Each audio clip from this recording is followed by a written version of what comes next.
হাকালুকি হাওর। বাংলাদেশের উত্তর পূর্বাঞ্চলের এই জলরাজ্য শুধু প্রাকৃতিক সৌন্দর্যেই ভরপুর নয়, এর বুকে লুকিয়ে আছে এক অপার সম্পদ, সুস্বাদু মাছের ভাণ্ডার। নভেম্বর থেকে মার্চ মাস, হাওরের পানি কমে গেলে বিলগুলি জেগে ওঠে। তখন বিলগুলিতে চলে মাছ ধরার অঘোষিত প্রতিযোগিতা।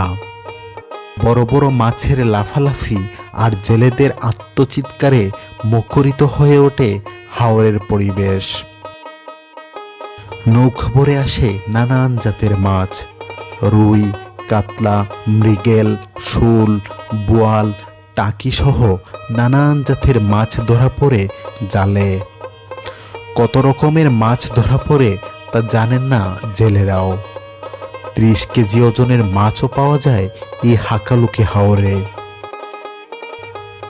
বিলে ধরা পড়া মাছ নৌকা বোঝাই করে রওনা হয় ঘাটের দিকে।